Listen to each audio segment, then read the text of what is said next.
Do you ever buy things expecting to use them and then not? I would never do that. Definitely not something I would ever do. However, video games are different for me. I often buy games expecting to play them not now, not soon, but someday. But as my Steam library grows and grows, the notion that I'll ever get around to playing through my backlog gets more elusive by the day. Does that stop me on wasting my money on games that I might not ever touch? Of course not. Incidentally, is this a good time to mention that you can support me on Patreon? Link below? No? Oh, okay. I won't do that then. My backlog has become a bit of a secret shame of mine. It's more than a little embarrassing, which is fine. I'm used to being embarrassed. I'm me after all. But the real reason that I have such a big backlog is that there are a few games that I love. Games that I've played a million times that I just keep coming back to. It's like your favorite cozy warm sweater that you keep wearing even though your mom keeps threatening to throw it out because it's full of holes and stains. There's just something comforting about spending time with the things we love. So now you're probably wondering, TechDweeb, what even are your most played Steam games then? And that's a good thing to wonder, because that's what this video is about. I'm gonna show you my 10 most played Steam games, and in doing so give you a glimpse into the complexity that is my mind and my unique tastes. But we can't play Steam games on a potato. Trust me, I've tried. So it's good that the fine folks over at Herk sent me this to show you. The Herk Orion1 MX Mini PC. Yeah, that's right, it's called Herk. I gotta know, let me know in the comments, how many of you out there think of that old Hercules TV show from the 60s whenever you hear Herk? You have stopped the volcano, Hercules. But you haven't stopped me.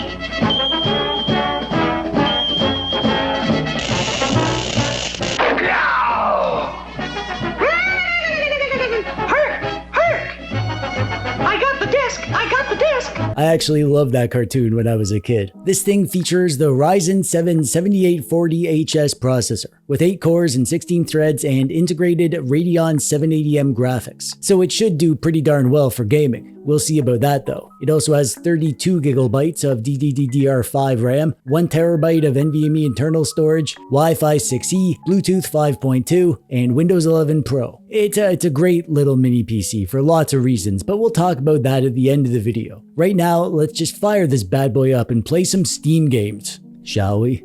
We'll start at the top and work our way down, I guess.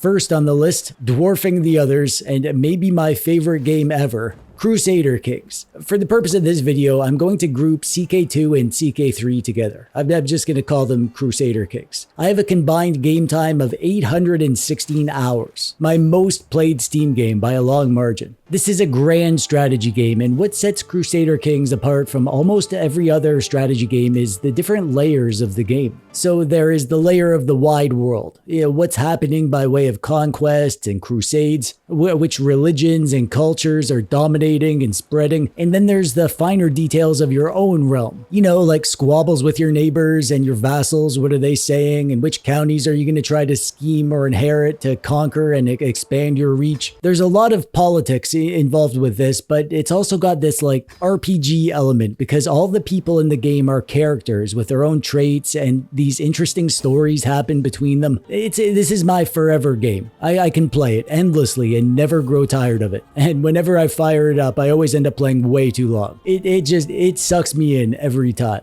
And it ran good on the Herk. I'm at high graphics here, 1080p, no issues at all here, even though it's definitely not the kind of game that you even need high FPS for. And this is a game that you're probably familiar with. Anyone who watches my videos know that I'm nuts about this game because I show it all the freaking time. This is The Witcher 3. It's a big open world action RPG with beautiful graphics, tight gameplay, and a gripping story. But my favorite part of the game is just being in this world, getting lost in it. No game does it to me quite like The Witcher 3. I set out with the intention of doing a quest of some sort, but as I'm riding around, my eyes will catch sight of a village and my curiosity will pull me over there, and I'll talk to people and start some other side quests, and then the story for that side quest will pull me hither and thither, and maybe halfway through I'll get distracted by something else or get pulled into a Gwent game or something, and the stories that happen, the side quests especially, are so well done here that I just follow them naturally because I genuinely want to see what happens happens. And that's what a game should do. It should immerse you to the point where you just exist in the world, living by its rules and letting your heart guide you. Some of my best gaming memories are the stories from this game. I've put a whopping 264 hours into it. I'm on my New Game Plus playthrough and I still play it all the time, and I have no intention of stopping anytime soon. And it's running good on the Herk, obviously. You can't max out the settings, but the game still looks great at modest settings. The 7840HS that's in the Herk, it isn't a monster compared to a desktop PC, but for a mini PC, yeah, this is solid performance. I've played most of the Assassin's Creed games, but back when Black Flag came out, this was the height of it for me, because I also love pirates. And this game came along at a good time for me because I had a lot of stressful things to deal with in life at the time, but every night I'd lock myself away in my computer room, crack open a keg of grog, and just be a pirate. The game itself is amazing. Great cutscenes, big open world to explore, great graphics. Oh man, the graphics were so good in this game, especially at the time. I bought my first big GPU purchase just to play this. I had a unique way of playing this game, I think, because I didn't fast travel ever. I would sail everywhere, do the story, but also just do lots of exploring and hunting for collectibles, seeing what things I could find, and of course, lots of pirating. I love the sea shanties. I had them all committed to memory and I would sing along with my crew as I sailed around. I 100%ed the game, which is rare for me, and I did it without fast traveling. However, sadly, I didn't realize until it was too late, but this game doesn't have cloud saves. My main save was on my old PC, and I was so sad when I realized that I didn't have my save file that I worked so hard on. So everything that I did in the game back then will just be a happy memory to me. The only remnant is my playtime in my Steam library. 185 hours well spent. And for performance, this is a really old game. It came out 10 years ago, so you can max out the graphics and still hit the 60 FPS cap of this game, even on a mini PC. The Herk is plenty for this game.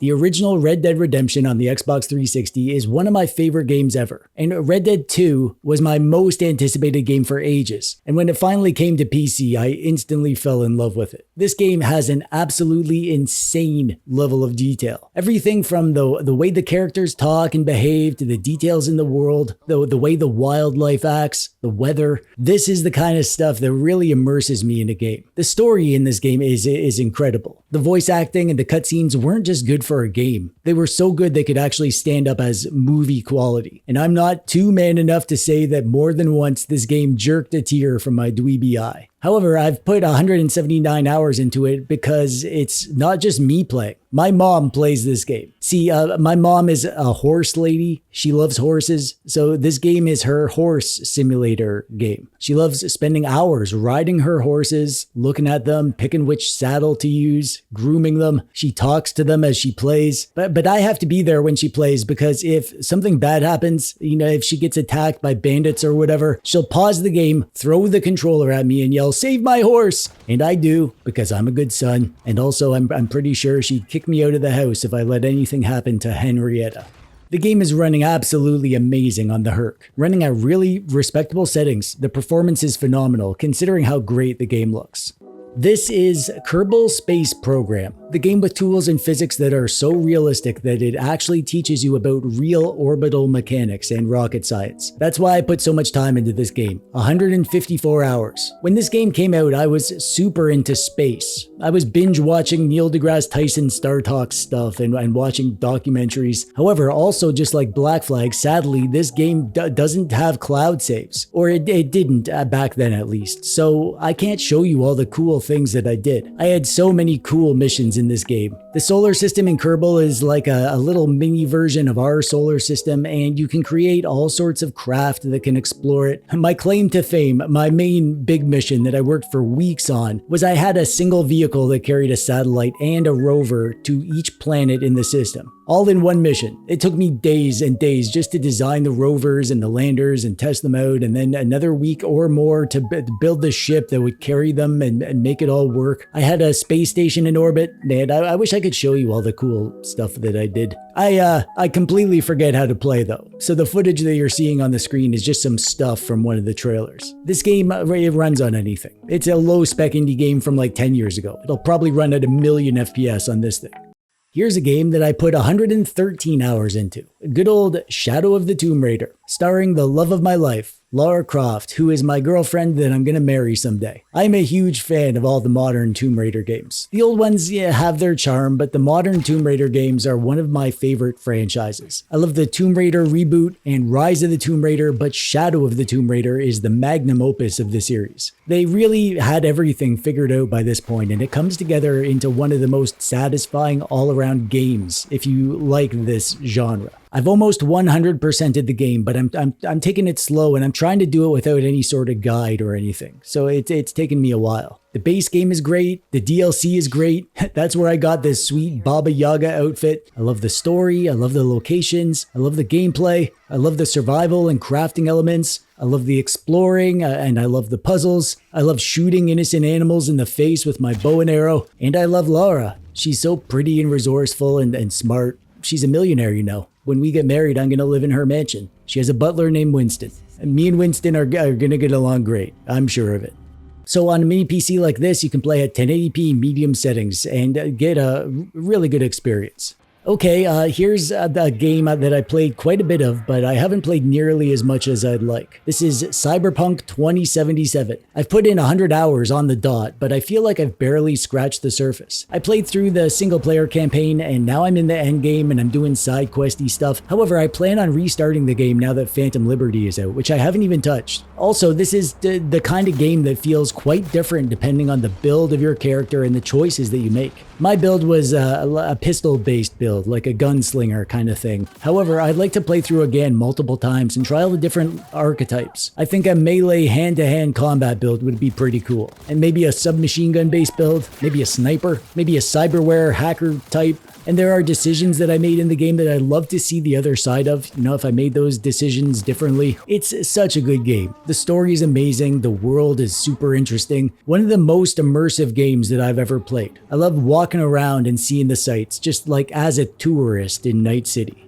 This is a super demanding game. Maybe less now that it's a few years old and it's gotten some patches, but it's still a great benchmark game because of how demanding it is. I was actually surprised that I could run this at medium settings, 1080p with balanced FSR. Totally playable and enjoyable like this.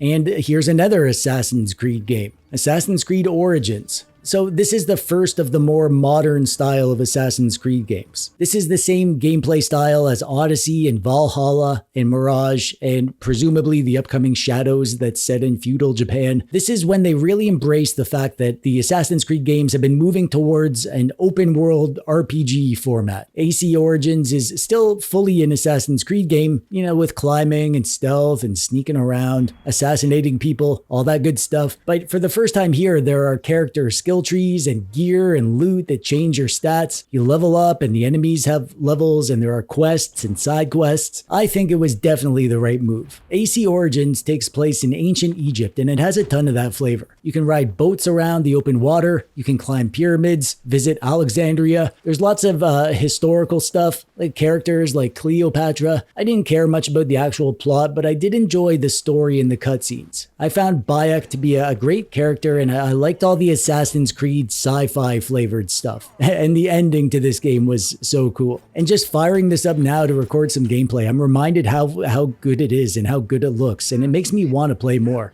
The game is gorgeous, but as good as it looks, it's still a bit of an older game at this point. It came out in 2017, so it'll run on almost any computer. And you can run at 1080p high settings on the Herk and get a great experience.